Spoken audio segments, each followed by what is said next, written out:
12s stop everything. Lumen Field just erupted with breaking news. And the first number that matters is 6-2. The Seattle Seahawks are 6-2. They just dominated the Washington Commanders in primetime 38-4 in a game that had everything. A gruesome season-ending injury that has the league debating, a rookie offensive explosion that proves the future is now, and a new draft target that could make this offense completely unstoppable. This isn't just a win, it's a statement to the entire NFC. If you bleed blue and green and you know the 49ers are watching this team with fear, smash that like button and subscribe right now. We have to start with the play that stopped the game, the moment that has all of social media talking, and the defensive statement that defines this Seahawks team. Stay locked.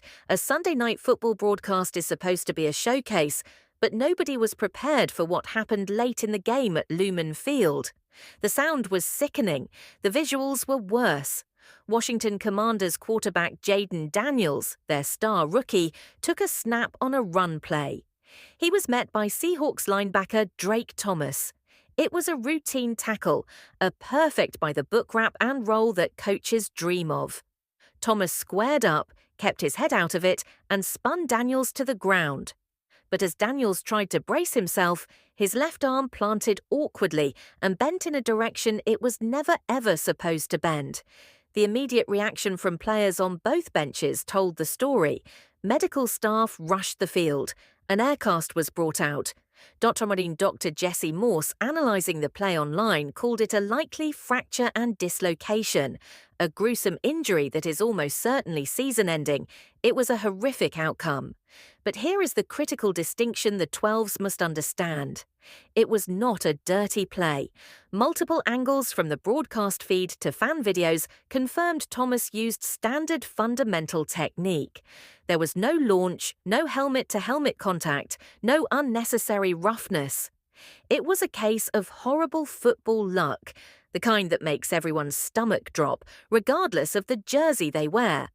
This is the brutal reality of the sport. Thomas himself was only in the game because starting linebacker Ernest Jones had exited earlier with his own knee injury. Thomas, who has been praised internally all season for his high football IQ, communication, and tackling fundamentals, did exactly what he was coached to do. He closed space, wrapped, and finished. You cannot ask a defender to do anything different in that situation. The real controversy, the firestorm erupting online, isn't about the hit. It's about the decision-making that led to it. Why was Jaden Daniels the number 2 overall pick and the undisputed future of the Commander franchise still in the game? The score was 38-7. There were only 7 minutes left. The game was over. Fans and analysts immediately and justifiably turned on Commander coach Dan Quinn, questioning the indefensible logic of risking his star quarterback in pure garbage time. What possible lesson could be learned? What competitive advantage was being sought? It felt like coaching malpractice. NBC cameras even caught Seahawks coach Mike McDonald approaching Quinn after the game. A true moment of class, apologizing for the outcome, saying, "Sorry about Jaden." McDonald understands. He acknowledged the horrific result while knowing his player did nothing wrong. This is the new Seahawks identity. This defense is playing fast, physical, and fundamentally sound. They are punishing, but they are clean. It's the standard Mike McDonald is building, and it's a standard that just sent a painful, unfortunate message to the rest of the league. Do you believe Dan Quinn should be held accountable by his front office for putting Daniels at risk? Let me know in the comments. This defense is sending shockwaves, but what the offense did in the first half proved this team is a lead on both sides of the ball. While the defense was delivering punishing, fundamental hits, the offense was putting on an absolute clinic under the bright lights of prime time. Sam Darnold might have just played the single greatest half of quarterback play. We have seen this entire season. The broadcast crew called it practically perfect, and they weren't wrong.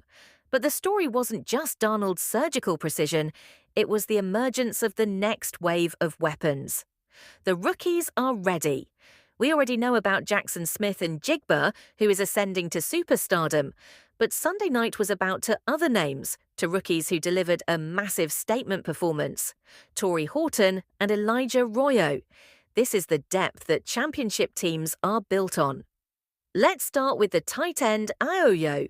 The second-round pick from Miami has been a bit slower to emerge than fans hoped, overshadowed by the solid play of A.J. Barner. But on Sunday, we saw the promise, the flash of why John Schneider was so high on him. Lined up in line, Arroyo exploded off the line and flew past a linebacker who disrespected his speed, playing him way too tight. Darnold, seeing it all the way, ripped a perfect seam throw to meet him at the goal line.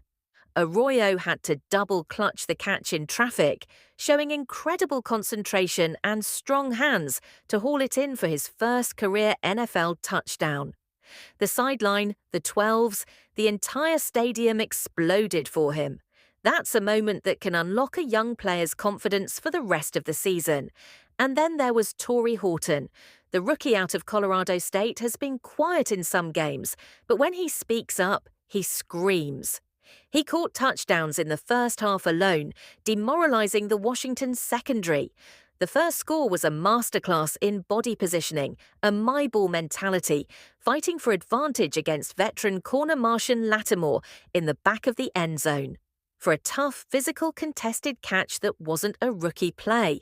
That was a veteran move. The second score was just as impressive, but showed a different skill set. Basing press coverage, he used a quick release to slip by the defender, turned on the jets, and streaked wide open for an easy over-the-top corner route touchdown from Darnold. Horton now has 5 receiving touchdowns on the season to go along with his game-changing punt return touchdown. That is 6 scores for the rookie. He is a threat every single time he is on the field, and he did all this while All-Pro Cooper Kupp was out of the lineup. With Kupp's sideline, Horton got his chance to be a primary read, and he proved he is ready to be a consistent, explosive contributor.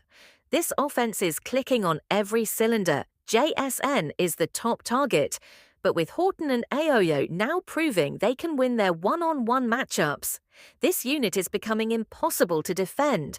How do you double-team JSN when Horton is taking the top off the defense and Ayoyo is controlling the seam? You can't. This is the genius of the offensive design, and the rookies are executing it perfectly. Which rookie impressed you more tonight? Drop Horton or Ayoyo in the comments. This performance puts the league on notice, but some analysts believe the Seahawks are still one move away from being truly unstoppable.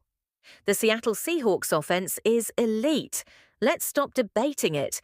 It's time to accept the reality. Sam Darnold is not just a reclamation project. He is playing at an MVP level, lighting the league on fire with a combination of lethal efficiency and shocking explosiveness. He's making every throw. His connection with Jackson Smith and Jigba is pure magic, telepathic. They look like they've been playing together for a decade, not just half a season. JSN has officially and violently risen into the top tier of NFL receivers. He is a rude running monster. But here is the terrifying thought for the rest of the league. What if this offense, as great as it is still missing one final piece? What if it could go from impressive to truly historically unstoppable? That's the conversation heating up in front offices and draft rooms right now, especially as Seattle keeps winning. The Seahawks are missing a classic X receiver. Let's be specific. JSN, for all his greatness, is at his absolute best, dominating from the slot. His lateral quickness, his feel for zone coverage, his ability to win in the first 5 yards, it's all unmatched. He's the engine. Torrey Horton, as we just saw, has shown incredible promise, speed, and touchdown scoring ability. But his slender frame isn't built for the grueling physical box-out role of a true number 1 outside threat who lives on the boundary. That is where the ultimate weapon comes in.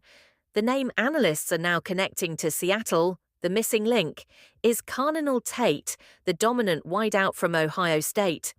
Yes, another Buckeye just like JSN. Imagine pairing them up again. Tate is the prototype. He stands at a powerful 6 feet 3 and uses his frame to shield defenders, to wall off cornerbacks, and to physically dominate at the catch point. He seems to catch everything using elite body control to make highlight reel grabs look routine. He is the definition of a quarterback's best friend. And like the long line of Ohio State receivers before him, his route running is exceptional, showing a knowledge of defensive coverages. Rarely seen in college prospects, he's not just big, he's a technician. This season alone, he's posted nearly 600 yards and 6 touchdowns through 7 games. Rising into the first-round conversation, if the Seahawks want him with their 6 to the record, they'll likely have to spend their top pick to do it. There will be no discount. But imagine it for 1 second. Imagine the nightmare for a defensive coordinator. You have Jackson Smith-Jigba dominating the middle. You have Cooper Kupp, the savvy veteran, working the seams and finding the soft spots. And then you have a 6'3" Cardinal Tate dominating one-on-one matchups on the outside.